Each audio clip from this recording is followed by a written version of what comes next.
जी अस्सलाम वालेकुम, आवाज़ आ रही है सबको?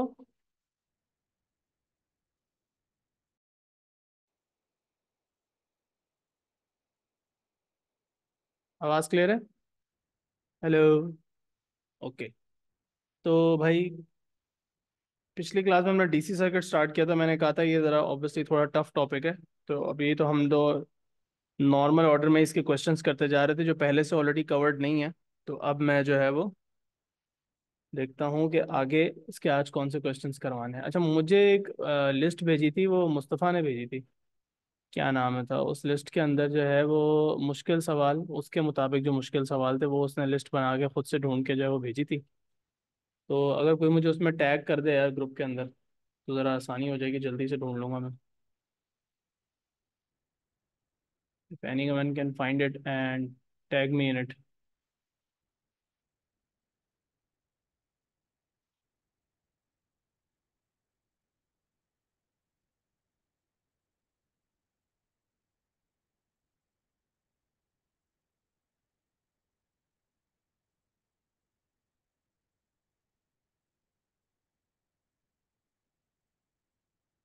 हाँ भाई,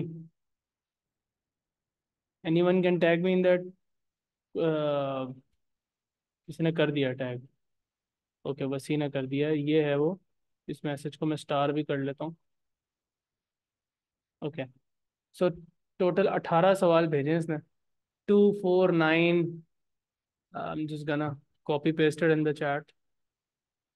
अब ये पता नहीं कहाँ से इसने निकाले हैं सवाल। और इसके अंदर बाकी के भी कुछ सवाल हैं, वो भी ऐड कर लेते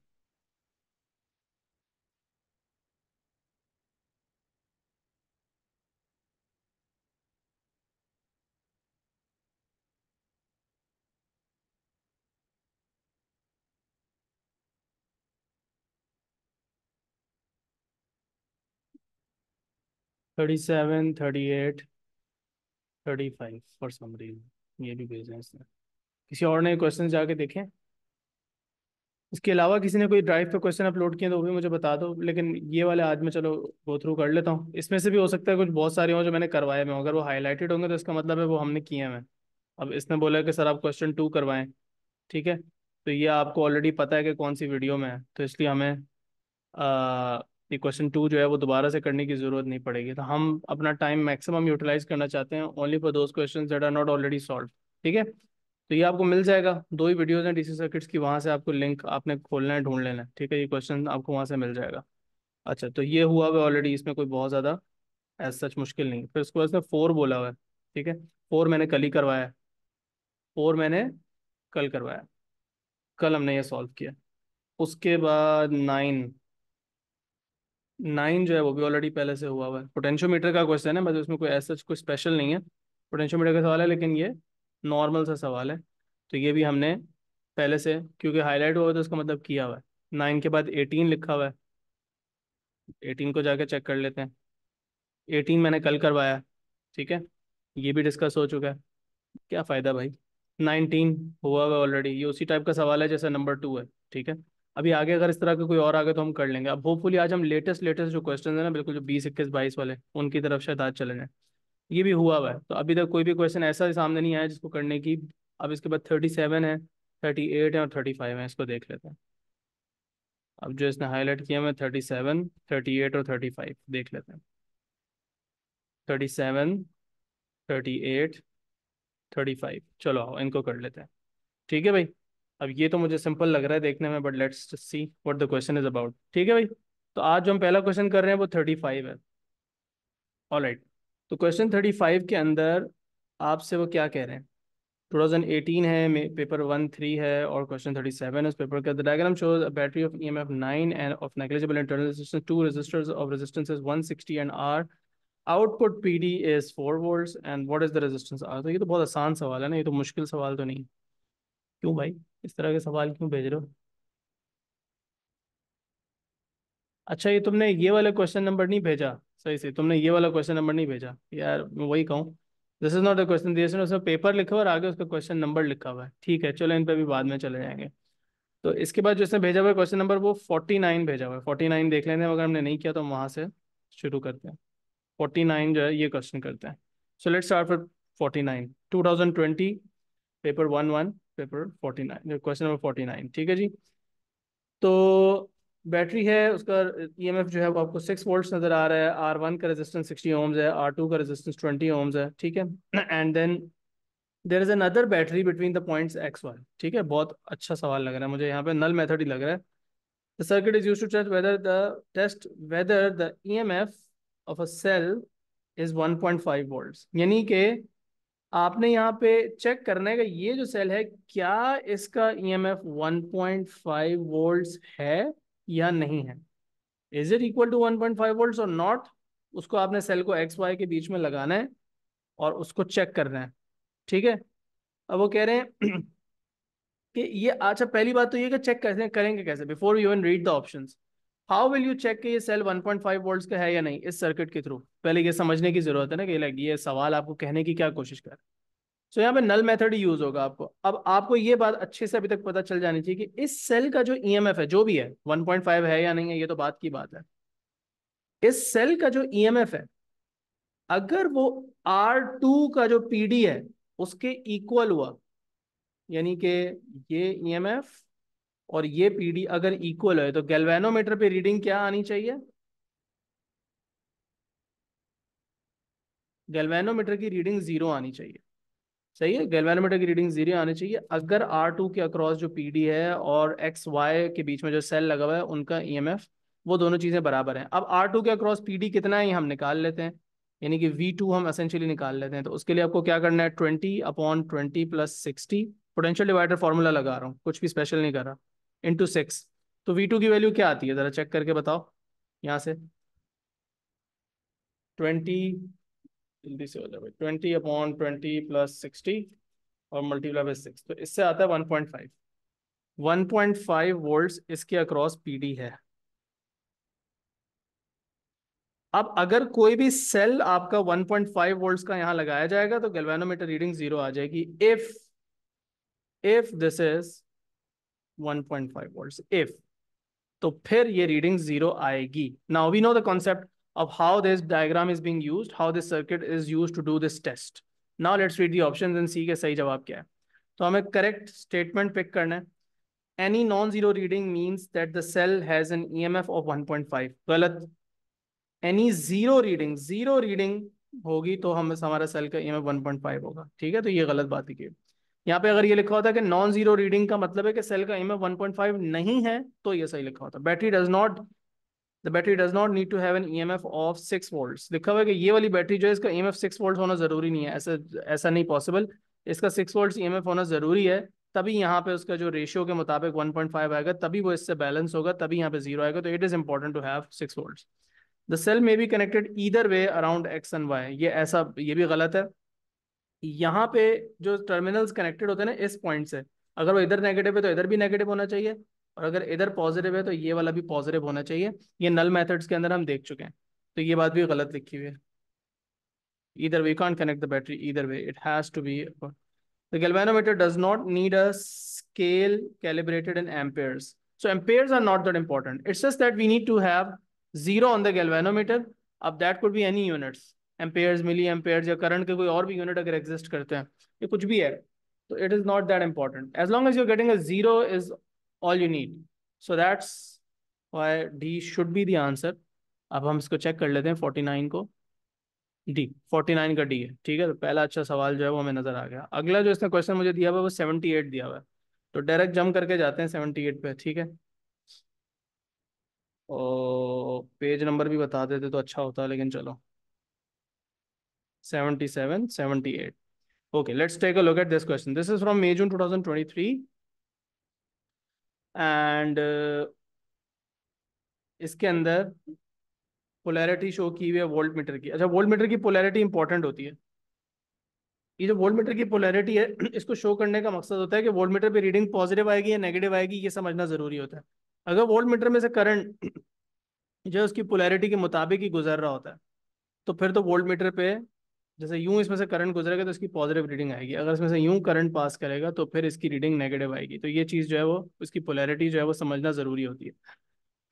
तो अब वो आपसे कह रहे हैं, जैसे आपको एक सिंपल एग्जांपल देता हूँ। पहले यहाँ पे एक सर्किट बना हुआ है और एक यहाँ पे रेजिस्टर लगा हुआ है। ठीक है, सपोज कर लो ये एक सेल लगा हुआ है, यहाँ पे जो आपने वोल्टमीटर कनेक्ट किया है, अब उस वोल्टमीटर के अपने भी टर्मिनल्स होते हैं ना। अगर वोल्टमीटर का यहाँ लगा हुआ है पॉजिटिव टर्मिनल और यहाँ लगा हुआ है नेगेटिव टर्मिनल, अब इस सिचुएशन में मुझे बताओ वोल्टमीटर की पॉजिटिव रीडिंग आएगी या नेगेटिव रीडिंग आएगी इस वक्त, the way it is connected right now, the way this voltmeter is connected, तो इसके अंदर से आपको पॉजिटिव रीडिंग ही मिलेगी। क्योंकि इसमें से जो करंट, वैसे तो वोल्टमीटर से ना होने के बराबर करंट गुजरता है, लेकिन जितना भी गुजरेगा, जो डायरेक्शन बनती है यहाँ से करंट की वो इस तरफ बनती है, बिकॉज ये देखो ना, ये सेल का पॉजिटिव टर्मिनल है, तो ये पाथ बनता है। ऑल दो वोल्टमीटर का रेजिस्टेंस बहुत हाई होता है तो उसमें से नेग्लिजिबल करंट गुजरता है, बट स्टिल जस्ट सेइंग कि जिस तरफ हाई पोटेंशियल और जिस तरफ लो पोटेंशियल, अगर वो वोल्टमीटर के उससे मैच करता है, पोलैरिटी से मैच करता है, तो पॉजिटिव रीडिंग आती है। अब उन्होंने हमें इस वक्त इस वोल्टमीटर की पोलैरिटी दिखाई कि इसके पॉजिटिव और नेगेटिव टर्मिनल किस तरफ है। Sliding contact is move to end P, move to end P of the potentiometer and then to Q, then to end Q. तो अभी यहाँ पे है, इसको यहाँ लेके जा रहे हैं, फिर इस तरफ लेके जा रहे हैं, और वो कह रहे हैं what are the two readings on the voltmeter. तो एंड पी पे क्या रीडिंग आएगी और एंड क्यू पे क्या रीडिंग आएगी, ये वो आपसे कह रहे हैं। ओके पहले तो ये देख लो कि ये वाला सेल भी 3 वोल्ट्स का और ये वाला सेल भी 3 वोल्ट्स का है, तो ये दोनों बैलेंस कहाँ पे होंगे। अच्छा, अब मजे की बात ये है, इन्होंने एक और काम भी जरा बड़ा मजेदार किया कि ये जो दोनों सेल हैं, इसका जो नेगेटिव टर्मिनल है वो इसके पॉजिटिव के साथ कनेक्ट किया हुआ है। ठीक है, तो अब हमारा जो यहाँ पे वोल्टमीटर की रीडिंग आएगी उसके लिए हमें थोड़ा सा इस क्वेश्चन को ध्यान से देखना पड़ेगा। ठीक है, maybe I would like to redraw this circuit in a simpler manner, जिससे शायद हम अपना क्वेश्चन जो है वो बेहतर तरीके से आंसर कर सकें। तो हो सकता है भी ऐसा कुछ करना पड़े। लेट्स सी, पी पे जब होगा, अब जब ये कॉन्टैक्ट पी पे होगा तो मैं बना लेता हूँ, जब ये कॉन्टैक्ट पी पे होगा तो ये सर्किट किस तरह का बनेगा। When contact is at P, तो सर्किट कैसा बनेगा। ये 3 वोल्ट्स वाला सेल है। ठीक है, और ये मेरा पोटेंशियोमीटर है, जो भी इसका रेजिस्टेंस है। ठीक है, ये इसका एंड पी है, ये इसका एंड क्यू है। जो दूसरा सेल है वो किस तरह कनेक्ट हुआ हुआ है, वो इस तरह से कनेक्ट हुआ हुआ है। यहाँ पे एक वोल्टमीटर लगा हुआ है और इसको यूं कनेक्ट किया गया, यूं कनेक्ट किया गया। ठीक है, अब वो कह रहे हैं कि इस वोल्टमीटर पे रीडिंग क्या आएगी। Let's see, let's try and understand this. ये भी 3 वोल्ट्स का है बाय द वे, ये बात भी लिख लेनी चाहिए यहाँ पे। ओके, लेट्स सी कि अब देखते हैं कि इस वोल्टमीटर पे रीडिंग इस वक्त क्या आएगी, एंड पी पे लगा हुआ है।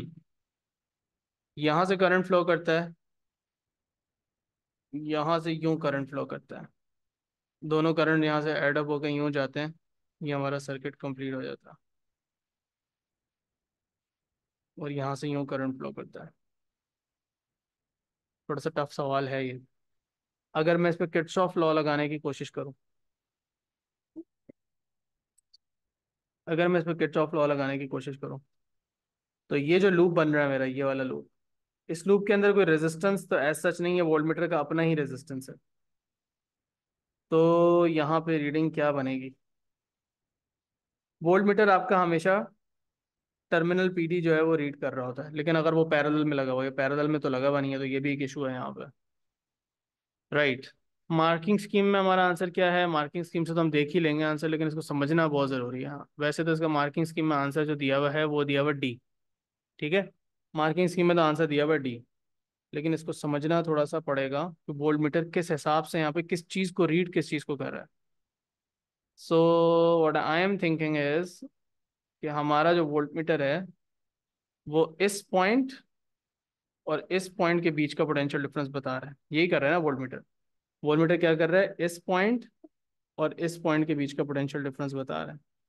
तो यहाँ पे हम वो पोटेंशियल्स के हिसाब से भी चल सकते हैं। Okay, that is another way we can do this question. तो आई कैन से यार यहाँ पे जो पोटेंशियल है, इस पॉइंट पे जो पोटेंशियल है वो +3 है। ठीक है, आई कैन से दिस। इसी तरह मैं ये कह सकता हूँ कि यहाँ पे जो पोटेंशियल है इस वक्त, या पॉइंट पी पे जो पोटेंशियल है वो है +3 का। ये कह सकते हैं हम सेल की वजह से, सेल के टर्मिनल्स की वजह से। पॉइंट पी पे इसका पोटेंशियल है +3।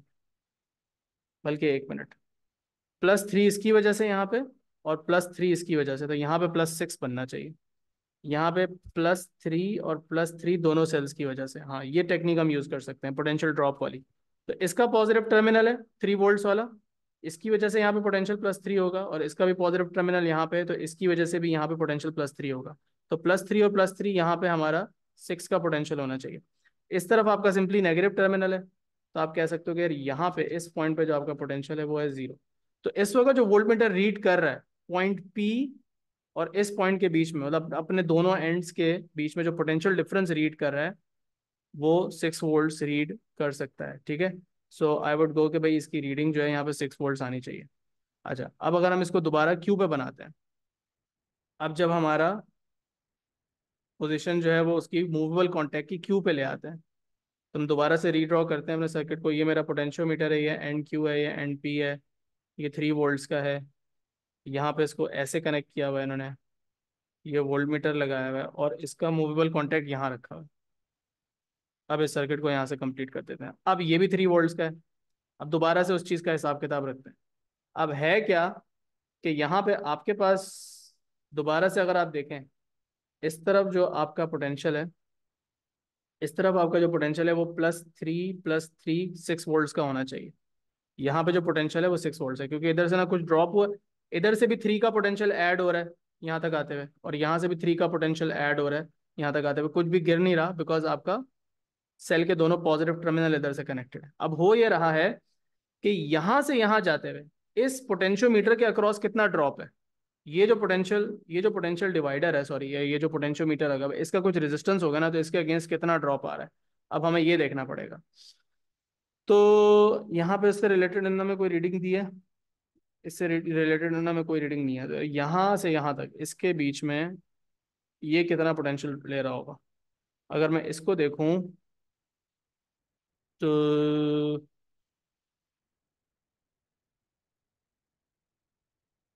एंड पी कौन सा वाला है, एंड क्यू कौन सा वाला है? यार इसको मुझे दोबारा समझ के ही तुम लोगों को करवाना पड़ेगा। ठीक है, ये वाला क्वेश्चन जो है ना, इसको हम यहाँ पे पोस्टपोन करेंगे।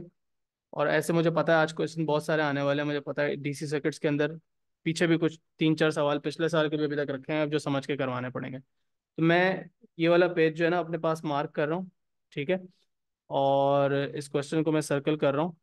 ये मैं 2 4 और लोगों से पूछ के या इसको अलग से बैठ के सुकून से समझ लूँ ना एक दफ़ा, फिर उसके बाद आप लोगों को प्रॉपर तरीके से करवाऊंगा। प्रॉब्ली हो सकता है मैं इसमें किरचॉफ लॉ लगाऊं बैठ के, या जो भी है इसकी सिंपल एक्सप्लेनेशन जो होगी ना वही दे के फायदा है। इस तरह कॉन्वोल्यूटेड से एक्सप्लेनेशन देने का फायदा नहीं है। ठीक है, तो इसको हम यहाँ पे, इस क्वेश्चन को यहाँ पे हम रोकेंगे। मेन चीज़ यही है कि दोनों बैटरीज के ऑपोजिट टर्मिनल्स जो हैं, अच्छा हाँ, ये भी तो एक मैंने गलत काम किया है यहाँ पे। हाँ, ये मुझे भी चैट में एमएल ने बताया कि मैंने बैटरी के टर्मिनल्स अपने सर्किट में गलत बना दिए। यहाँ पे ये देखो किस तरह लगा हुआ है, ये देखो किस तरह लगा हुआ है। मैंने यहाँ पे इसको गलत बना दिया है, मैंने इसका पॉजिटिव टर्मिनल यहाँ रख दिया है, इसका नेगेटिव टर्मिनल यहाँ पे होना चाहिए था। बट स्टिल अभी फिलहाल मैं इसको यहाँ पे एक दफ़ा और देख के, लाइक 2 मिनट के लिए इसको सही से करके बना लेता हूँ, फिर देखता हूँ। अगर सही से होता है तो ठीक है, वरना I will move forward and then come back to this question in the next class. कोशिश मैं ये करूंगा कि कल तक जितने भी इस तरह के क्वेश्चन हैं उनके सोल्यूशन निकाल के रखूँ। अब ज़रा 2 मिनट के लिए चेक करते हैं कि यहाँ क्या पोटेंशियल्स बन रहे हैं। 1 मिनट रुको। इसको ज़रा अपडेट करते हैं। Okay, let's see.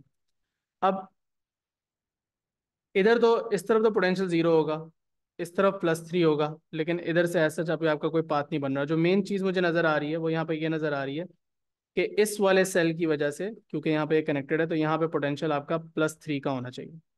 यहाँ पे पोटेंशियल पॉइंट पी पे, इस पॉइंट पोटेंशियल +3 का होना चाहिए। इस तरफ जो आपका पोटेंशियल है वो जीरो का होना चाहिए, तो यहाँ पे रीडिंग 3 वोल्ट्स की आनी चाहिए अकॉर्डिंग टू दिस डायग्राम जो अब सेल की डायरेक्शन अब बनाई है। अगर मैं यहाँ पे देखूँ, जब हमारा सेल क्यू पे आ गया था तो मैंने सर्किट डायग्राम दोबारा से बनाई थी। अब मुझे यहाँ पे ये नज़र आ रहा है कि इधर जो पोटेंशियल होगा पॉइंट क्यू के ऊपर, क्योंकि यहाँ पे पॉजिटिव टर्मिनल कनेक्टेड है, तो इधर पोटेंशियल +3 का इसकी वजह से आना चाहिए, +3 का इसकी वजह से आना चाहिए इसकी। और यहाँ पे मैं ये देख रहा हूँ कि इसकी वजह से पोटेंशियल यहाँ पे आना चाहिए +3 का, तो +3 का इधर से, +3 का इधर से, हम्म, यहाँ पे +3 इसकी वजह से, और यहाँ पे +3 इसकी वजह से। प्रोबेबली करना ही पड़ेगा, देख के समझ के ही दोबारा से करवाना पड़ेगा। 1 मिनट रुको। अच्छा, अब अगर ऐसा है यहाँ पे, ये वाली सिचुएशन है, तो हमारे पास जो पोटेंशियल ड्रॉप आ रहा है, इसके अक्रॉस पोटेंशियल ड्रॉप क्या आ रहा है? कोई पोटेंशियल ड्रॉप आ रहा है या नहीं आ रहा? ये समझना ही पड़ेगा। ये वाली सिचुएशन तो मुझे, ये वाली प्रॉबेबली सही लग रही है, ये वाली सिचुएशन जो है ना, इसके अंदर कंफ्यूजन अभी भी लग रही है। एक्चुअल आंसर जो है वो डी है, और डी के मुताबिक पी का हमने आंसर सही निकाला है। क्यू का 6 कैसा आएगा? I haven't figured it out yet, so let me figure it out tonight और टुमारो मॉर्निंग, एंड इंशाल्लाह कल वाली क्लास में इन सारे प्रॉब्लम्स को क्लियर कर लेंगे। मैं कल आपको इंशाल्लाह वो वाले क्वेश्चन कराऊंगा जो मुझे पर्सनली भी मुझसे नहीं हुए थे अभी तक, तो वो मैं इंशाल्लाह ऐसे जो सबसे टफ वाले क्वेश्चन है वो निकाल के फिर आपको करवा दूंगा। और maybe I am just missing something very simple. अगला सवाल का नंबर क्या था? अ, अच्छा, अगला सवाल है 78 के बाद 92। 92 पे चलते हैं। 92 पे जाके देखते हैं क्या दिया भाई। 92 हमने कल, नहीं 92 मैंने हाईलाइट किया हुआ है, इसका मतलब है कि एक पुरानी वीडियो में ऑलरेडी ये सॉल्व हुआ है। ठीक है, तो 92 का इशू नहीं है, उसकी तो एक्सप्लेनेशन आपको वीडियो फॉर्म में मिल जाएगी। ठीक है, ये जो क्वेश्चन है ये आपको मिल जाएगा किसी दूसरी, वो जो दूसरी वीडियो मैंने आपको दो के लिंक जो शेयर किए मैं डीसी सर्किट जिसमें ऑलरेडी करवाया हुआ पहले, तो this question is already in one of the videos. 92 के बाद आपको दिया हुआ है 97।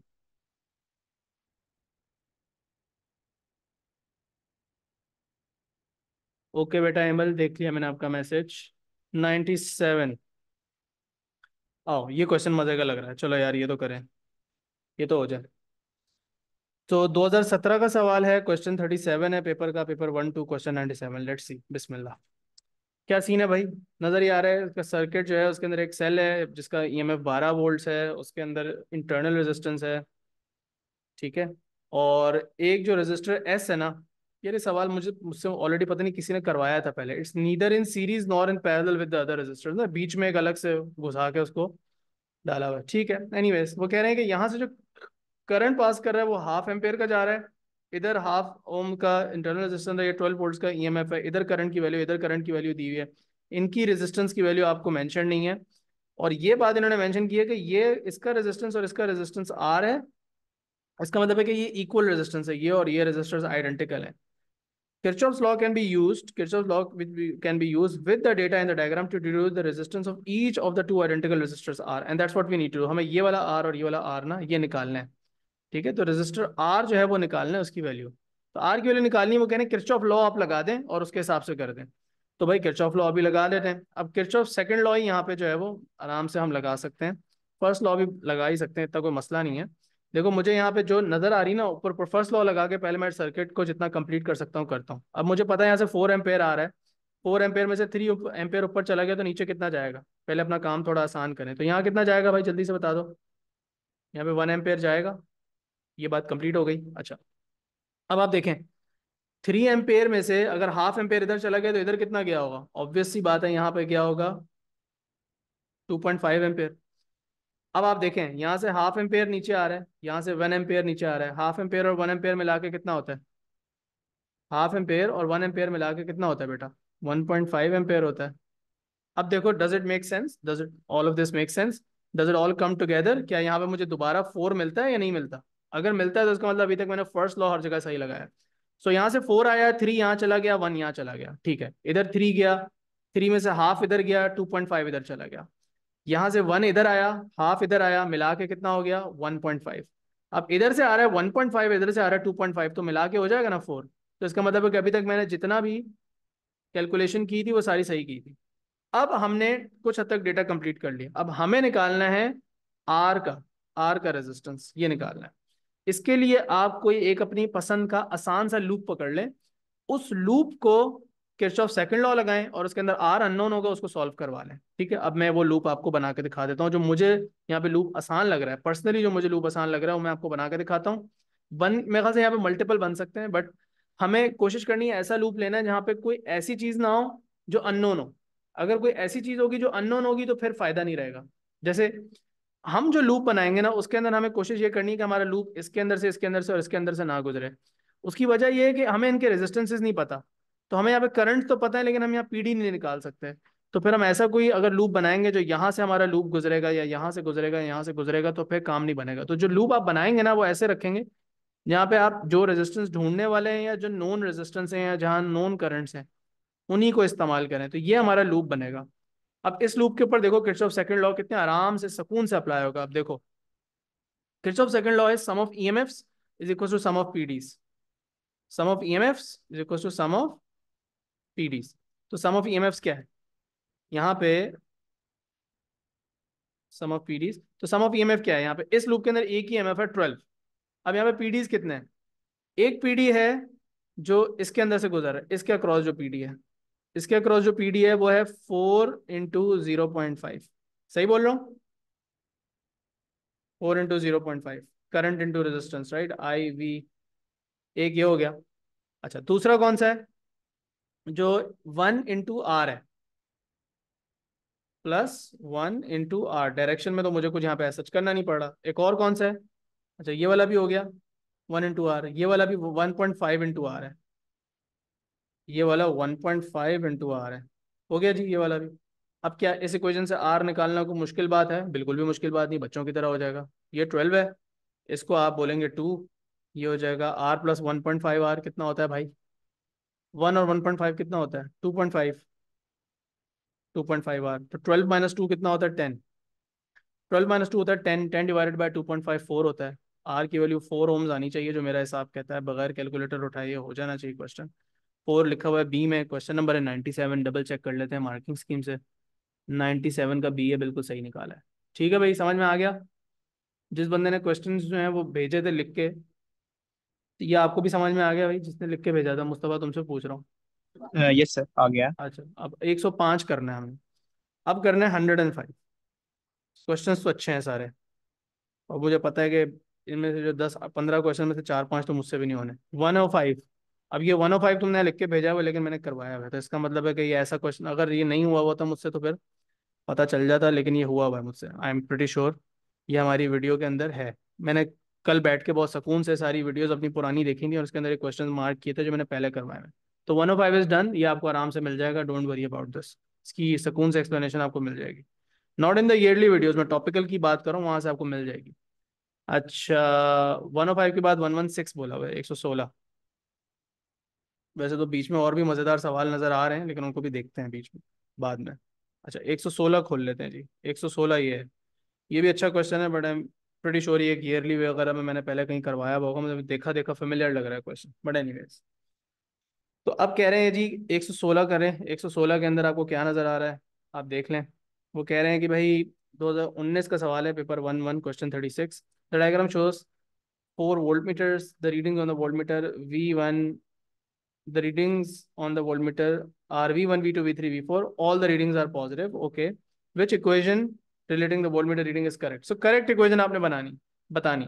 अब देखो, या तो आप ये कर लें कि हर इक्वेशन को चेक करें और ट्रायल एंड एरर के थ्रू उनको एलिमिनेट करते जाएं गलत इक्वेशंस को। दूसरा ये कि आप अपनी इक्वेशंस बना लें जो कि ज्यादा टाइम सेविंग काम होगा। अपनी इक्वेशन बना लें और फिर देख लें आपकी इक्वेशन से कौन सी इक्वेशन मैच करती है कौन सी नहीं करती। अब यहाँ पे बेसिक कॉमन सेंस है, ये सेल है, ये वाला जो वोल्टमीटर है ये आपको बेसिकली पूरे सर्किट का पीडी बता रहा होगा। एसेंशियली दिस इज ऑल, अगर इंटर्न नेग्लिजिबल इंटरनल रेजिस्टेंस है तो एसेंशियली आपको इसका ईएमएफ ही दे रहा है ये।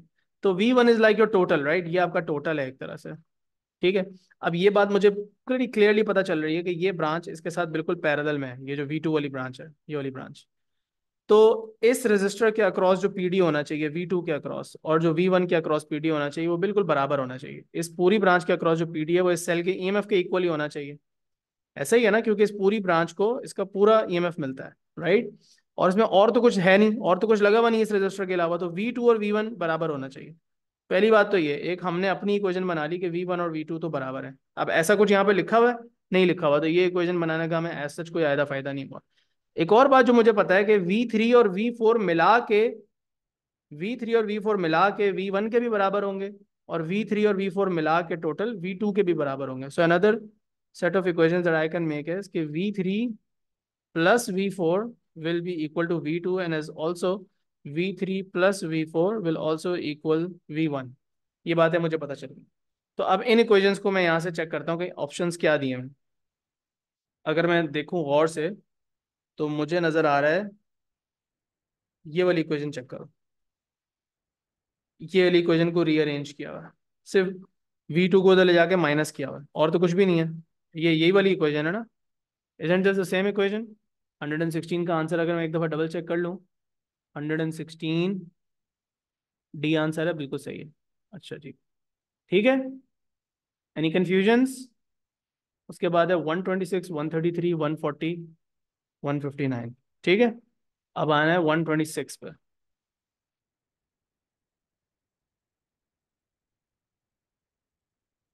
Okay, another similar question of sort. Again ये मुझे क्वेश्चन देखने में फेमिलियर लग रहा है, मुझे लग रहा है मैंने कहीं ना कहीं किसी ईयरली में करवाया होगा। रेजिस्टर्स आर आइडेंटिकल, तो इसका मतलब ये जितने भी रेजिस्टर्स हैं इनकी वैल्यूज आइडेंटिकल हैं। अब आपको उन्होंने कहा है कि V1 की रीडिंग 8 वोल्ट्स है, तो असेंशियली इसका क्या मतलब हो, ये बैटरी जो है वो 8 वोल्ट्स की हुई ना, यही बात हुई इसका मतलब। सही बोल रहा हूँ? V1 की रीडिंग 8 वोल्ट्स है तो बैटरी 8 वोल्ट्स की हुई। V2 की रीडिंग उन्होंने कहा है 1 वोल्ट है।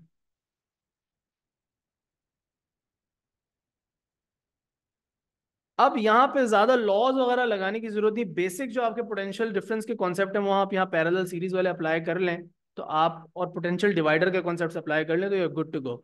सो essentially you have to find out the readings of V3 and V4, right. ये निकालनी है और ये निकालनी है। अब देखो आपका काम मैं आसान करता हूँ। V4 तो ऐसे निकलेगी भाई, देखो ये पैरेलल ब्रांचेस हैं, तो इस ब्रांच के अक्रॉस और इस ब्रांच के अक्रॉस जो पीडी होगा वो क्या होगा, इक्वल होगा, कॉमन होगा। अब we don't know what the total PD is, हमें तो सिर्फ इतना पता है ना, लेकिन जो भी इस ब्रांच के अक्रॉस टोटल पीडी है, इन दोनों रेजिस्टर्स के अक्रॉस जो टोटल पीडी है वो इन दोनों के बीच में शेयर हो रहा होगा। अब अगर ये वाला है 1 तो ये कितना होगा, ये भी 1 होगा, ये भी 1 होगा, क्योंकि आइडेंटिकल रेजिस्टर्स है ना, तो सीरीज में तो ये इक्वली पीडी शेयर करेंगे, इक्वल प्रोपोर्शन में शेयर करेंगे। तो अगर इसको मिल रहा है 1 वोल्ट तो इसको भी मिल रहा होगा 1 वोल्ट। आती बात समझ? तो अगर इसको 1 वोल्ट मिल रहा है तो इसका मतलब ये पूरी ब्रांच के अक्रॉस यहां से यहां तक पीडी है 2 वोल्ट्स। तो इस पूरी ब्रांच के अक्रॉस जो रेजिस्टर एक ही लगा हुआ है उसके अक्रॉस पीडी होना चाहिए 2 वोल्ट्स। पहला तो हमारा ये चीज कंप्लीट होनी चाहिए, ये 2 वोल्ट्स होना चाहिए। तो यहाँ से मैं अगर शॉर्टलिस्ट करूँ तो डायरेक्ट ही बी मुझे आंसर मिल जाएगा, मतलब ज्यादा हीरो बनने की जरूरत ही नहीं है, V3 निकालने की जरूरत ही नहीं। मैं चेक कर लेता हूँ कि ये सही आ रहा है या नहीं। सही आ रहा है, मतलब I don't even need to check for the other one, it saves my time. But अगर आपको समझना भी है तो आप समझ सकते हैं। अब देखो, ये जो पॉइंट है और ये जो पॉइंट है इसके बीच में पीडी है कितना, 2 वोल्ट्स। इस पॉइंट से इस पॉइंट के बीच में पीडी है 2 वोल्ट्स। बैटरी का ईएमएफ है 8, तो 8 में से 2 तो निकल गया, कितना बचा, इस पॉइंट और इस पॉइंट के बीच में यहां से यहां तक पीडी कितना होगा, 6 वोल्ट्स होगा, 6 वोल्ट्स। अब वो जो 6 वोल्ट्स है इन दोनों के अक्रॉस, ये तो सीरीज में है, अब ये इक्वल रेजिस्टर्स है ना, तो इनके शेयर होगा इक्वली, तो इसके अक्रॉस भी 3 वोल्ट होगा, इसके अक्रॉस भी 3 वोल्ट होगा। तो इसकी रीडिंग आनी चाहिए 3, जो कि यहाँ पे आ रही है। So B is the answer, right. अच्छा, किसी ने कोई मैसेज भेजा हुआ है, did the meeting end just now? No no, Adina, I don't understand your question. Meeting अभी एंड तो नहीं हुई भाई, सबको आवाज आ रही है, सबको सबको सब कुछ आवाज क्लियर नजर आ रही, स्क्रीन नजर आ रही है, अभी तो मीटिंग एंड नहीं हुई, अभी तो शुरू हुई है मीटिंग। अभी तो हमने क्लास 9 बजे आज शुरू की थी बेटा दीना। एनीवेज, अच्छा going back to that list of questions, तो 126 भी हो गया। ठीक है भाई, क्लियर है ये? अच्छा 126 के बाद कौन सा था? 133। 133 ये रहा। ये भी क्वेश्चन ज़्यादा मुश्किल नहीं लग रहा, और मेरी मेमोरी ये कह रही है कि मैंने किसी ईयरली में करवाया हुआ है। 2021 और 22 के ईयरलीज बहुत सारे मेरे चैनल पे हैं, like apart from Feb March में भी, लाइक बहुत सारे होंगे ऑलरेडी। तो आपको अगर कोई वैसे भी क्वेश्चन टॉपिकल में नहीं मिल रहा तो आप ईयरली से भी ढूंढ के उसका सोल्यूशन निकाल सकते हैं। खैर,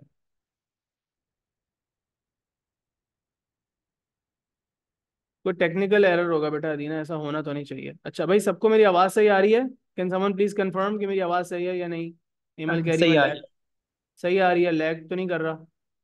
नो सर। अच्छा, ईमेल बेटा कोई आपकी तरफ से टेक्निकल एरर है, एक से लीव करके ज्वाइन कर लो। दीना आप भी लीव करके ज्वाइन कर लो। ठीक है, okay. Coming back to the question, 133 करना है हमें। अब 133 करना है। सेल का अपना इंटरनल रेजिस्टेंस कुछ नहीं है, ये लगा हुआ है सेल, और वो एक नेटवर्क ऑफ रेजिस्टर्स है, उनके अंदर कनेक्ट हुआ हुआ है। कहने जी reading on the voltmeter is zero, ये इंपॉर्टेंट बात है। इस बात का मतलब ये हुआ कि इस पॉइंट और इस पॉइंट के बीच में, इस पॉइंट का जो पोटेंशियल है और इस पॉइंट का जो पोटेंशियल है वो इक्वल है। तो अब हमें निकालना है रेजिस्टेंस ऑफ रेजिस्टर आर, हमें ये चीज निकालनी, हमें इसकी वैल्यू निकालनी। ठीक है, इसका मतलब असेंशली ये है कि इस पॉइंट का पोटेंशियल और इस पॉइंट का पोटेंशियल क्योंकि इक्वल है, तो इसलिए इन दोनों के बीच में पोटेंशियल डिफरेंस जो है वो जीरो है। ठीक है, ऑल राइट, लेट्स सी। अच्छा, जो बात समझने की है, वैसे तो बहुत लंबा यहाँ पे हमें करने की जरूरत नहीं है। ये जब रीडिंग जीरो आती है इस पॉइंट की और इस पॉइंट की, रीडिंग जो इस पॉइंट और इस पॉइंट का पोटेंशियल इक्वल आता है, तो वो किस सिनेरियो में इक्वल आएगा? वो उसी सिनेरियो में इक्वल आएगा ना, कि अगर हम अज्यूम कर लेते हैं कि हमारा जो सेल है, अब ज़रूरी नहीं है हम अपने मर्जी का सेल कोई भी ले सकते हैं। यहाँ पे ऐसा इतना मैटर नहीं करता कि वोल्ट मीटर सेल कितने वोल्टेज का है। वो तो फिर रेजिस्टर्स अपनी प्रोपोर्शन में उसे डिवाइड कर लेंगे, यानी कि मैं 10 वोल्ट्स का यहाँ पे सेल रख सकता हूँ, 12 वोल्ट्स का रख सकता हूँ, कुछ भी रख सकता हूँ। अब मैं यहाँ पे 12 वोल्ट का अपनी तरफ से ऐसे एक सेल डाल लेता हूँ। ठीक है, तो मैं यहाँ पे आपको बताऊंगा यार यहाँ पे पोटेंशियल कितना है। इस पॉइंट पे तो +12 है। अब मैं कहना चाहता, चेक करना चाहता हूँ कि यहाँ से यहाँ ड्रॉप कितना आ रहा है और यहाँ से यहाँ ड्रॉप कितना आ रहा है। तो पोटेंशियल ड्रॉप कितना आ रहा है उसको पता लगाने के लिए जाहिर सी बात है आपको ये देखना पड़ता है कि यहाँ से करंट कितना पास कर रहा है, तो इसके अक्रॉस पीडी कितना है। वो जो इसके अक्रॉस पीडी है वो एसेंशियली इस रजिस्टर के अक्रॉस पोटेंशियल ड्रॉप मुझे बताएगा। दूसरी चीज मुझे ये पता है कि यहाँ पे पोटेंशियल जीरो का है। अच्छा, अब इसके अक्रॉस पोटेंशियल ड्रॉप और इसके अक्रॉस पोटेंशियल ड्रॉप निकालना हमें है। उसके लिए हम क्या कर सकते हैं, लेट्स सी। दूसरा जो शॉर्टकट हमें यहाँ पर नजर आ रहा है, जो रेशियो मेथड से हम कर सकते हैं, वो ये है कि the reason the potential at this point and this point is equal is because, because okay, ये बात इस तरीके से इसको कर लेते हैं। मैं आपको इस सर्किट का जरा आसान वर्जन बना के दिखाता हूँ। इस सर्किट का रीड्रॉ ऐसे इसको करता हूँ कि जरा समझने में इसको आसानी है। सर्किट को जरा इस तरह रीड्रॉ करते हैं। तो ये आपका सेल है। अब जरा चीज़ों को गौर से देखना, ये आपका सेल है, ये वो आपका पॉइंट है जिसका पोटेंशियल +12 का था। ठीक है, अब जरा सुनिएगा गौर से बात। एक रेजिस्टर यहाँ पे लगा हुआ है ऊपर, 3 ओम्स वाला। ठीक है, ठीक है भाई, और 1 मिनट रुकना, 1 सेकंड। हाँ ठीक है, और एक रेजिस्टर हमारा यहाँ पे लगा हुआ है, ये लगा हुआ है 2 ओम्स वाला।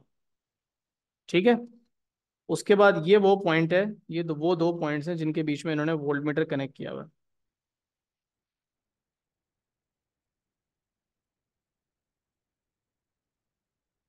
क्या हो गया भाई, 1 मिनट रुको यार, जरा इसको सफाई सुथराई से बना ले, थोड़ी जगह बना लेते हैं यहाँ पे। ये वो पॉइंट है जिसके बीच में इन्होंने वोल्ट मीटर कनेक्ट किया हुआ है। और ये जो दो पॉइंट्स मैंने यहाँ पे पिंक से हाईलाइट किए ना, मैं इनको भी यहाँ पिंक से हाईलाइट कर देता हूँ। ये वो पॉइंट्स हैं जिनके बीच में पोटेंशियल इक्वल है, जिसकी वजह से पोटेंशियल डिफरेंस जीरो आ रहा है। अच्छा, अपने सर्किट को आगे कंटिन्यू करते हैं। इस ब्रांच में इन्होंने लगा दिए दो रेजिस्टर्स, जिसमें से एक का रेजिस्टेंस अननोन है। दो रेजिस्टर्स भी लगा दिए पैरेलल में, एक है 14.4 ओम्स का, और एक जो है उसका रेजिस्टेंस हमें नहीं पता। अब मैं इसको आपको पोटेंशियल डिवाइडर वाले मेथड के थ्रू जो है वो समझाने की कोशिश करूंगा। क्योंकि वो सर्किट उन्होंने बनाया हुआ अजीब तरीके से, तो मुझे भी देखने में कंफ्यूजन हो रही थी। और ये है 4.8 ओम्स। अब जो बात समझने की है ना, उसको देखना जरा। समझने की बात ये है कि ये और ये आपस में पूरा, मैंने बैटरी को अज्यूम किया था ना 12 वोल्ट की है, हम यहाँ पे अज्यूम कर लेते हैं 12 वोल्ट की है, ठीक है। जरूरी नहीं बैटरी 12 वोल्ट्स की ही हो, कितने किसी भी वोल्ट्स की हो सकती है। असल में वोल्टेज की शेयरिंग की बात है सारी। यहां से यहां और यहां से यहां जो पोटेंशियल शेयर हो रहा है वो 12 वोल्ट। इस पॉइंट और इस पॉइंट के बीच में टोटल पोटेंशियल 12 वोल्ट्स है। वो कुछ इसको शेयर मिल रहा है और कुछ इनका कंबाइंड शेयर है, जो कि जाहिर सी बात है ये पैरेलल में है, तो इनका कॉमन पीडी होगा। अब ये जो आर है ये मुझे ढूंढना है, right. This R is what I have to find. अब दूसरी बात आपने ये समझनी है, दूसरी ब्रांच में भी यही सीन है। यहां से यहां तक पोटेंशियल कितना है, 12 वोल्ट्स। उसमें से इसको और इसको जो शेयर मिल रहा है वो जाहिर सी बात है इनके रेजिस्टेंस पे डिपेंड कर रहा है। अब मैं इनका आपस में रेशियो निकालता हूँ। मतलब मैंने अब असेंशियली बात क्या की है, मैं ये कहना ये चाह रहा हूँ बेटा कि इसका और इसका जो रेशियो है वो इनके पीडीज को डिसाइड करता है, यानी कि V1 और V2 को, इनके पोटेंशियल ड्रॉप को। और इसी तरह इसका और इसका जो कंबाइंड का जो रेशियो है वो इसके और इसके पीडी को डिसाइड करता है। अब देखो, अब जो यहाँ पे जो पीडी है V1 और यहाँ पे जो पीडी है, इसको आप कह लो V3 और इसको कह लो V2 और इसको आप कह लो V4।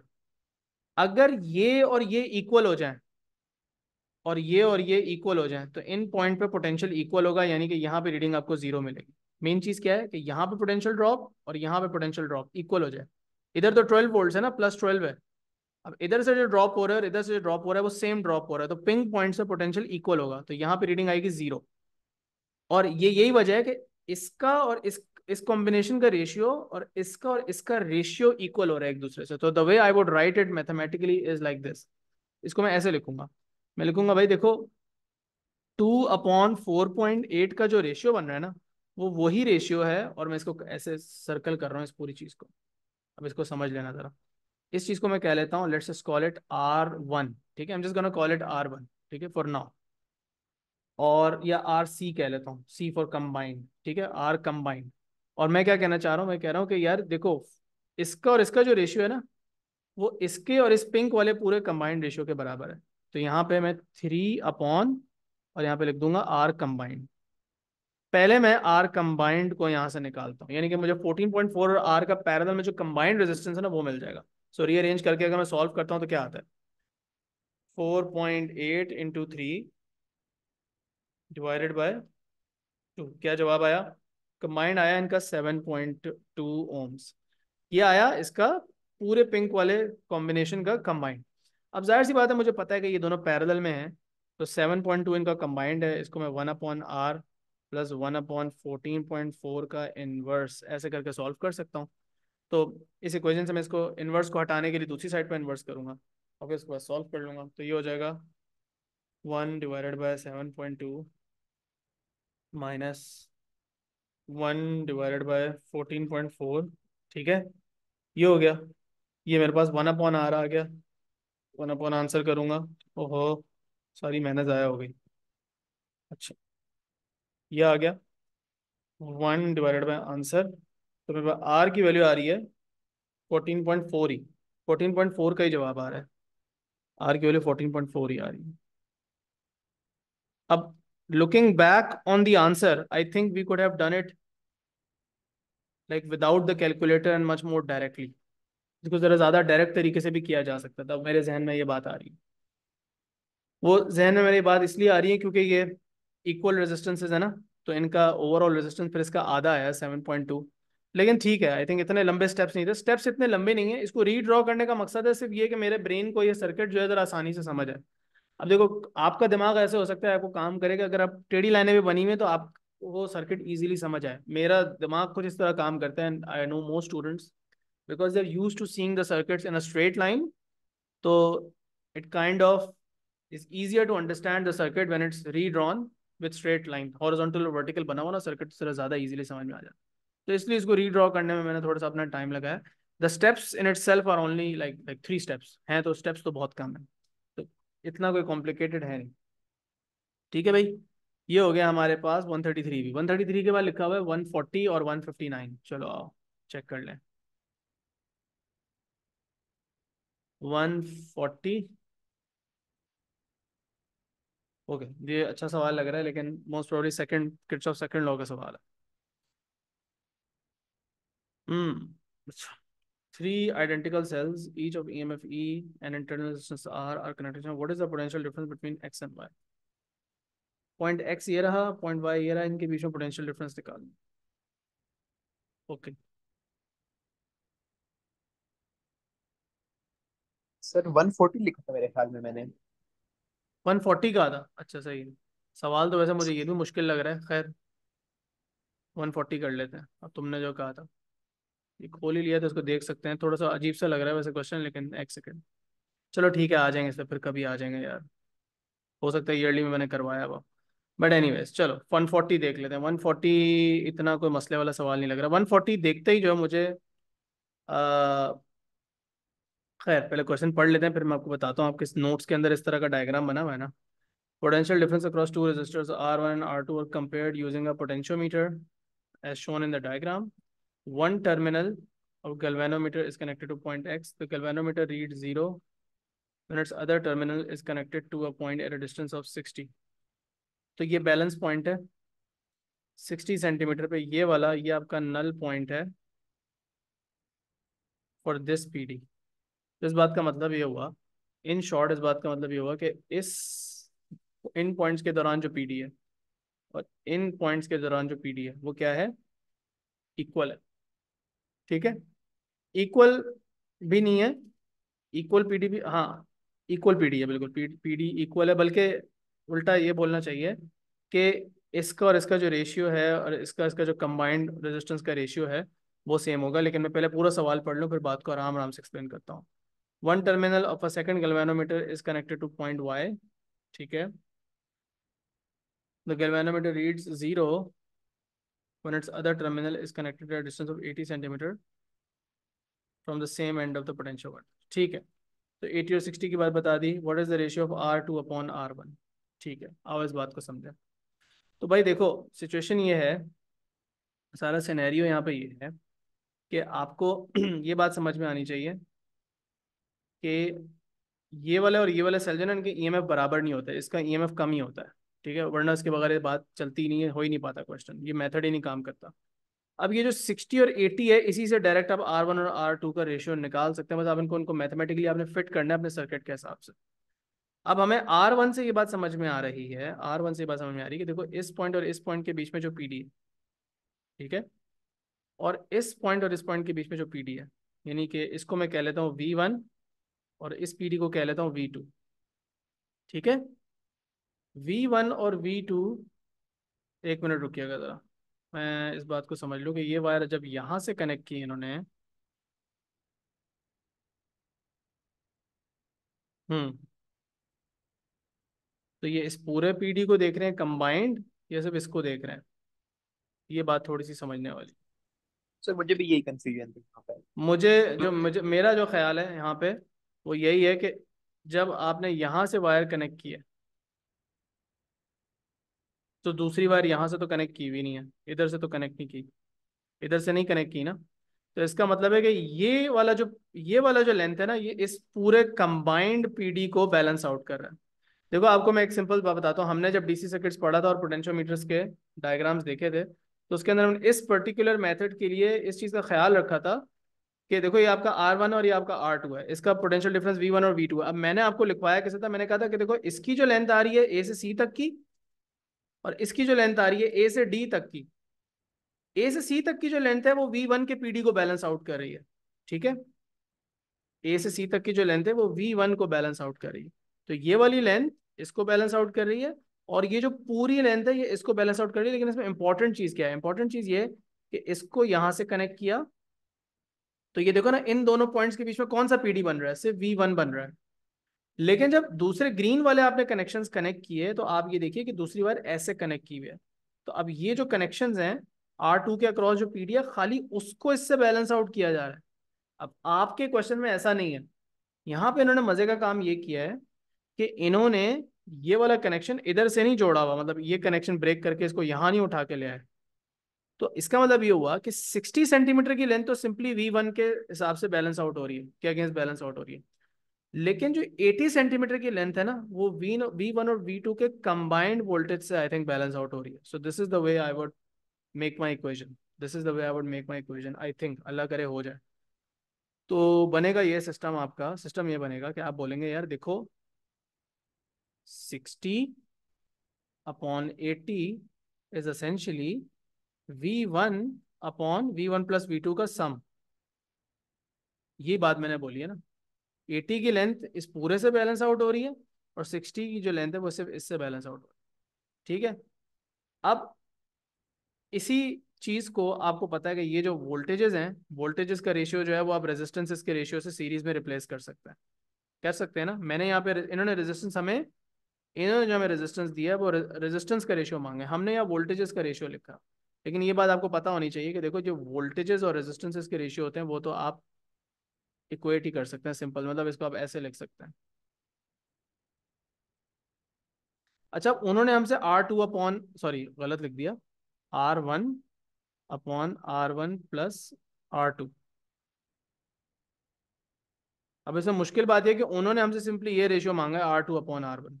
इसको थोड़ा सा ज़रा इक्वेशंस को मैनिपुलेट करना पड़ेगा. लेट्स सी कि ये हो सकती है या नहीं हो सकती manipulate. Let's try and make this happen. Let's rearrange this equation and try to algebraically इसको थोड़ा सा रीअरेंज करने की कोशिश करते हैं. तो अगर मैं इसको ऐसे लिखता हूँ, इस इक्वेशन को, R1 और R2 को उधर जाके मल्टीप्लाई कर देता हूँ. यहाँ पे R1 × 80 हो जाएगा, 80R1 हो जाएगा. यहाँ पे हो जाएगा 60R1, और यहाँ पे हो जाएगा 60R2. ये जो इक्वेशन है ना बेटा, इसको मैंने रीअरेंज किया, क्रॉस मल्टीप्लाई किया. समझ आ रही ना. तो R2 के साथ लगा हुआ है 80, R1 को उधर जाके 80 - 60 करो तो क्या बनता है भाई, 20R1. सही कर रहा हूँ. ये हो गया. अब आपको R2/R1 का रेशियो चाहिए था, तो R2 से R1 को इधर जाके डिवाइड कर दो, तो ये हो जाएगा 20/80, यानी कि 1/4. 1/4 तो कहीं लिखा हुआ ही नहीं, ये तो बिस्ती हो गई. नहीं, 1/4 ही बन रही है. 1/4 ही बन रहा है ना. 1/4 तो कहीं लिखा हुआ ही नहीं. एक मिनट रुको, तो मैंने मिस्टेक तो नहीं की. सर R2 के साथ 60 है, क्या बोल रहे हो. अच्छा भाई, यहाँ पे 60 है यार. अपनी मैथमेटिकल मिस्टेक की वजह से गलत होने वाला था क्वेश्चन. यहाँ पे 60 है भाई. सॉरी, ये तो फजूल का एरर हो गया था अभी. काम सही कर रहा था मैं बिल्कुल. तो ये 1/3 बन रहा है भाई. अब 1/3 का एक्चुअल जवाब है, अल्लाह ताला इज्जत रखें, जाके देखते हैं मार्किंग स्कीम में. आंसर तो सही आ रहा है. सही किया, इसका मतलब सही बात बताइए भाई आपको. ठीक है, तो होपफुली एक्सप्लेनेशन समझ में आ गई. मैंने इसको सिंपल से सिंपल ही रखा है. अगर मैं पूरा पेज ना भर दूँ ना एक्सप्लेन करते हुए, तो समझ लो कि मुझे भी क्वेश्चन खुद ही जल्दी समझ में आ गया. जब मैं इधर उधर हर जगह काम कर रहा हूँ ना, तो फिर मैं खुद भी समझने की कोशिश कर रहा होता हूँ साथ साथ. अच्छा, अगर वो तार लगी होती है दरम्यान में तो आप डायरेक्ट ही करते हैं ना, फिर 80/60, दैट्स इट. अगर वो यहाँ पे, अगर वो कहते कि यार हम इसको डिस्कनेक्ट करके अब ऐसे कनेक्शन कर रहे हैं, जैसे हमने यहाँ किया हुआ है कि एक कनेक्शन यूं है, और फिर जब इसको हम हटा के फिर एक कनेक्शन यूं करेंगे, तो फिर V1/V2 सिंपली 60/80 जैसे आप कह रहे हो उस तरह कर ले. ठीक है. सही, समझ गया. मतलब देखो बात ये है कि यार आपके नोट्स में 2-3 एग्जांपल्स बनी हुई हैं, but you can see from the questions that they can just modify that in any way. They can modify the question in any way to make it more difficult और easier और whatever. अच्छा, 140 भी कर लिया हमने. अब उसके बाद कौन से, एक एक ही रह गया, 159. 159 रह गया. भाई जो तुम मुस्तफा, तुमने एंड में जो 3 क्वेश्चन लिखे थे उनके मुझे फाइल से क्वेश्चन नंबर बताओ, ऐसे तो मुश्किल हो जाएगा ढूंढना ईयर से हाँ सर, खाली. फाइल मैंने डाले भी नहीं, आपने अक्टूबर नवंबर के वेरिएंट्स में ऐड किया है. सही. अक्टूबर नवंबर के सिर्फ 2023 के ही नहीं डाले हुए, बाकी तो सारे डाले हुए हैं. इस फाइल के अंदर नहीं है क्या, तुम ये बोल रहे मुझे हो. नहीं मिल रहा. यस, मुझे मिल नहीं रहे थे वो वाले. इसमें नहीं होंगे तो इलेक्ट्रिसिटी की फाइल में होंगे, फिर यही हो सकता है. अच्छा, ये वाला क्वेश्चन सर, ये. अभी आपने अगर वो कराने तो मैं पिक्चर्स उसकी ले लूँ या फिर कल ही सेंड कर दूँ, ताकि कल मेरी क्लास में नहीं. एक मिनट रुक जाओ, चलो खैर. अभी ये वाला क्वेश्चन करते हैं 159. सो ये 2022 अक्टूबर नवंबर का है. सेल, ये तो बिल्कुल लास्ट क्वेश्चन है इस फाइल का. Cell E of EMF 2 volts has negligible and is connected to a uniform resistance wire, so you आपके पास पोटेंशियोमीटर लगा हुआ है जिसकी 10 ओम्स की पूरी रेजिस्टेंस और 1 मीटर की लेंथ है। ठीक है बेटा। G is a connection that can be made at any position along the wire. A galvanometer is connected between Z and Q. सही है, आगे चलें। A new source of EMF approximately 8 millivolts is connected between P and Q. The EMF of the new source is determined by changing the position of Z until the reading on the galvanometer is zero. So null method use कर रहे हैं ना, तो वो new source आपने कैसे लगानी है? Which change to the circuit allows a much more precise value of EMF to be obtained. तो अब देखो आपका यहाँ पे प्रॉब्लम क्या है इस क्वेश्चन का। वो कह रहे हैं यहाँ पे आपने एक और सोर्स ऑफ ईएमएफ लगाई। अब इसका ईएमएफ ई एक्स अननोन है, ये अननोन है, इसको ढूंढना है। अब हुआ ये कि आपने, आपको याद होगा ये तो सबसे हमारा सिंपल मेथड है ना, इसको हम यहाँ पे यही तो करते हैं, ई एक्स को अननोन रखते हैं, ई एक्स को अननोन रखते हैं और गैल्वेनोमीटर पे नल पॉइंट ढूंढ लेते हैं। फिर उसके बाद ये वाली लेंथ लेते हैं, इस लेंथ को इस लेंथ से डिवाइड करते हैं, हमारे पास जो है वो जवाब आ जाता है। ऐसे ही होता है, इस लेंथ को इस लेंथ से डिवाइड करते हैं, मल्टीप्लाई बाय 12 करते हैं, ये आपके पास इक्वेशन बनी हुई है, इससे आपके पास अननोन ईएमएफ आ जाता है। अब प्रॉब्लम क्या है, प्रॉब्लम को समझें। देखो बेटा, ये जो लेंथ होती है ना ये वाली, अब जैसे 100 सेंटीमीटर की पूरी वायर है, अब ये 60 सेंटीमीटर पे आ रहा है पॉइंट वायर, इसका मतलब ये है एसेंचुअली कि ई एक्स और ई का जो रेशियो है वो 1, वो 60% का है, यानी कि E X is 60% of 12 volt. So 12 volt का 60% क्या होता है, 12 वोल्ट का 60% क्या होता है, यानी कि 0.6 से मल्टीप्लाई करो। तो इसका मतलब एसेंचुअली ये है कि ई एक्स की जो एक्चुअल वैल्यू है, ये जो सेल है इसका ईएमएफ है 7.2 वोल्ट।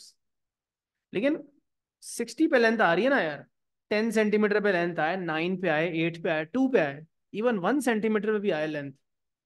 तो आप कहते हैं कि यार देखो रीडिंग, लेकिन जितनी छोटी लेंथ आप यहाँ से मेजर करेंगे उसमें क्या बढ़ जाएगा, परसेंटेज एरर बढ़ जाएगा। ये बात तो समझते हैं आप? जितनी छोटी लेंथ आप यहाँ से मेजर करेंगे, यानी कि अगर ये सेल का ईएमएफ 1 वोल्ट तक होता खाली, तो 100 सेंटीमीटर का 1/12 क्या होता है, यहाँ पे आपकी रीडिंग जो है वो 10 सेंटीमीटर से भी कम आ रही है। अब जितनी छोटी लेंथ आप मेजर करते हैं उसमें परसेंटेज एरर बढ़ जाता है, क्योंकि एब्सोल्यूट अनसर्टेनिटी तो कांस्टेंट है मीटर रूल के अंदर। तो अब उसकी वजह से ये जो ईएमएफ है ये जितना छोटा होगा, ये जो ईएमएफ है जितना छोटा होगा, इसका मतलब है कि ये आपकी जॉकी आपको उतना ही क्लोज टू ए रखनी पड़ेगी। अब अगर इसका ईएमएफ बहुत ही छोटा हो, ये सपोज करें 12 वोल्ट्स का है और ये जो है वो मिली वोल्ट्स में है, तो ये तो बिल्कुल ही जीरो के करीब आएगी ना रीडिंग। इतनी छोटी लेंथ आप कैसे प्रिसाइसली मेजर करेंगे? तो ये प्रॉब्लम था, ये है सर्किट का प्रॉब्लम आपके क्वेश्चन के अंदर। तो आपको प्रॉब्लम अगर समझ में आ गई है कि इसका ईएमएफ है 2 वोल्ट्स और इसका ईएमएफ वो कह रहे हैं जी 8 मिली वोल्ट्स है, तो देखो ना 8 मिली वोल्ट्स तो होता है 0.008 वोल्ट्स ना, तो 0.008 डिवाइडेड बाय 2, ये तो उससे 250 गुना छोटा है। तो अगर ये 100 सेंटीमीटर की वायर है बेटा, ये 100 सेंटीमीटर की अगर ये वायर है, तो पॉइंट जेड जो है वो तो आपको बिल्कुल ही क्लोज टू जीरो लाना पड़ेगा। यानी कि आप कह लो आपका जो इसकी जो बैलेंस लेंथ आएगी, नल पॉइंट आएगा, वो 0.4 सेंटीमीटर पे आएगा। अभी इसका जो बैलेंस पॉइंट है वो 0.4 सेंटीमीटर पे आ रहा है। अब उसकी वजह क्या है कि ये जो सेल है ये बहुत छोटा है, ये जो सेल है ये बहुत छोटा है। लेकिन प्रॉब्लम ये नहीं है, प्रॉब्लम इस सेल का नहीं है, प्रॉब्लम इस सेल का है या इस वायर का है। क्योंकि ये तो जो सेल है वो सेल है ना, उसका तो आपने ईएमएफ मेजर करना है। अब इस सेल को थोड़ी चेंज कर सकते हैं जाके। भाई मैं तुम्हारे पास एक सेल लेकर आया हूँ, तुम्हारे पास एक डिवाइस है जो सेल का ईएमएफ मेजर करती है, मैं तुम्हारे पास एक सेल लेकर आया हूँ, बोलता हूँ मुझे ये सेल जो है ना, मुझे पता है इसका ईएमएफ बहुत कम है लेकिन मुझे प्रिसाइसली मेजर करके दे दो। आप बोलो भाई ये तो बहुत छोटा है, इसको ले जाओ दूसरा सेल लेकर आओ बड़ा वाला, उसका मैं मेजर कर सकता हूँ। तो भाई मसला तो आपके डिवाइस में है ना, तो यहाँ से लेके यहाँ तक जो इश्यूज हैं इनसे आपने डील करना है। या तो इस वायर को लंबा करें या इसको थोड़ा और छोटे ईएमएफ का रखें। यानी कि अगर ये 2 वोल्ट्स का है तो इसको आप और कम करें, 1 वोल्ट का करें, उससे भी कम करें, 0.5 वोल्ट का करें, और कम करें, बट 8 मिली वोल्ट से कम नहीं हो सकता। ये बात आपको पता है इस मेथड के अंदर। So let's read the options and now we would probably be able to select the right option very easily. So we want a much more precise value for a EMF to be obtained. Add a resistor. So they're saying add a resistors of 0. अच्छा इन्होंने क्या किया, add a resistor वाले ही सारे option रखे, but जो resistors की values हैं वहां पे सारी गेम है। और रेजिस्टर्स जो होते हैं वो कह रहे हैं कि आप यहाँ पे लिखा हुआ है कि सेल ई के साथ, सेल ई के साथ ये कर दें और यहाँ पे विद द न्यू सोर्स रखते हैं। देखो भाई आपका गोल ये है कि आप इसके अक्रॉस जो पीडी है ना, इस वायर के अक्रॉस जो पीडी है, वो इस सेल के ईएमएफ के कुछ कंपेरेबल वैल्यू तक ले आओ, कंपेरेबल वैल्यू तक ले आओ। तो उसका इसके अक्रॉस पीडी अगर अभी 2 वोल्ट्स है, आप उसे कम करके मिली वोल्ट्स में ला सकते हैं अगर, या कुछ भी थोड़ा सा और कम कर सकते हैं, तो उसका बेहतर तरीका तो यही है ना कि यहाँ पे आप रेजिस्टर ऐड करें, यहाँ पे रेजिस्टर ऐड करें। अब इस आर की वैल्यू क्या होनी चाहिए, कितना बड़ा रेजिस्टर आप ऐड करेंगे तो इट विल मेक सेंस कि यहाँ पे जो पीडी होगा वो 2 वोल्ट से कम होके 8 मिली वोल्ट से ज्यादा रहेगा, लेकिन फिर भी कुछ कंपेरेबल हद तक आ जाएगा। तो अब उसके लिए आपने पहले तो अपने ये वाले ऑप्शंस को बिल्कुल आपने हटा दिया कि आपके यहाँ तक शॉर्टलिस्ट हो गया। अब इनमें से जो वैल्यू लिखी हुई वो कौन सी सही है? देखो भाई, अगर आप इसको 0.1 वोल्ट का रखते हो, 0.1 ओम का रखते हो, आपको उन्होंने बताया था वायर का रेजिस्टेंस कितना है, उन्होंने आपको बताया था ना वायर का रेजिस्टेंस कितना है, 10 ओम। अब इस वायर का रेजिस्टेंस है 10 ओम्स और इसका रेजिस्टर है 0.1 ओम, तो ये कितना ही इसमें से पीडी कम करवा देगा? 2 वोल्ट से क्या कोई बहुत नीचे आ जाएगा पीडी? नहीं ना, क्योंकि 0.1 is 100 times less than 10 ohms. अगर इस वायर का रेजिस्टेंस है 10 ओम्स और ये है 0.1 ओम्स, तो इनका जो रेशियो है वो 100 टाइम्स का है। तो ये 2 वोल्ट्स का सिर्फ 100 पार्ट्स जो है वो अपने अक्रॉस ड्रॉप करवाएगा। यानी कि यहाँ पे जो रेजिस्टेंस है वो अभी भी ऑलमोस्ट 2 वोल्ट्स ही रहेगा, 1.99 समथिंग हो जाएगा, but that is making much of a difference, right? तो इसका मतलब ये होगा कि यहाँ पे जो आपको रजिस्टर है थोड़ा बड़ा वाला लगाना पड़ेगा। तो I am now more leaning towards B, यानी कि मैं ऑलमोस्ट बी पे बारे में श्योर हूँ, लेकिन फिर भी हम एक दफ़ा डबल चेक कर सकते हैं। अब हम ये कह सकते हैं कि यार देखो, अगर ये 2 वोल्ट्स का था सेल, तो उसमें से 1000 ओम्स का तो ये है और 10 ओम्स का ये, 10 ओम्स की ये वाली वायर है। तो अब इनका, इनको इसको जो पीडी मिलेगा, इस वाली वायर को जो पीडी मिलेगा, अगर मैं उसका वी आउट निकालूं, तो अब वो काफ़ी कम हो जाएगा। लेकिन 8 मिली वोल्ट से फिर भी ज़्यादा ही होना चाहिए। तो अब प्रटी मच श्योर कि यही बी ही जवाब है, लेकिन हम कंफर्म कर लेते हैं। 10/10 प्लस 1000, तो व्हाट डू यू गेट? ये पोटेंशियल डिवाइडर फॉर्मूला लगा रहा हूँ सिंपल सा। इस तरह के P2 के भी क्वेश्चन हम कर चुके हैं, जिसके अंदर एक रजिस्टर एक्स्ट्रा लगा हुआ होता है। जवाब आता है 0.02 वोल्ट्स, यानी कि तकरीबन अब इसके काफ़ी, इससे तो ज़्यादा ही है लेकिन इससे काफ़ी करीब आ चुके हैं। So now it makes much more sense. 0.02 volts का मतलब है 20 मिली वोल्ट्स, 20 मिली वोल्ट्स, राइट? 20 मिली वोल्ट्स ही है ना ये? So this is much more compared to 8 millivolts, and now you will get a precise value of the length as and the precise value of the EMF. तो B का इसका जवाब होना चाहिए 159 का। चेक कर लेते हैं, है तो B ही सही है। तो वही सर बात होपफुली कॉन्सेप्ट समझ में आ गई। हाँ, सर कॉन्सेप्चुअली मैं ए बी में नहीं समझ पाया। कॉन्सेप्चुअली दोबारा एक दफा समझ लो भाई, ए और बी वाली बात मैं भी बता देता हूँ। आपको रेजिस्टर की वैल्यू दी है ना वहां पे, इस रेजिस्टर की वैल्यू के बीच में आपने डिसाइड करना है कौन सी सही होनी चाहिए। देखो, मैंने आपको यहाँ पे ये जो रेजिस्टर है और ये जो वायर है, इन्होंने 2 वोल्ट्स को शेयर करना है, ऐसा ही है ना? अब ये यस वायर सर। का रेजिस्टेंस 10 ओम्स है, इन्होंने इस क्वेश्चन के अंदर बताया, ठीक है? तो जब 10 ओम्स इस वायर का रेजिस्टेंस है और इसका रेजिस्टेंस है 1000 ओम्स, तो मैंने वी आउट निकाली, यानी कि मुझे पता है इस वायर को जो पोटेंशियल डिफरेंस मिलेगा, पोटेंशियल डिवाइडर फॉर्मूला से निकाल के बताया 20 मिली वोल्ट्स आएगा।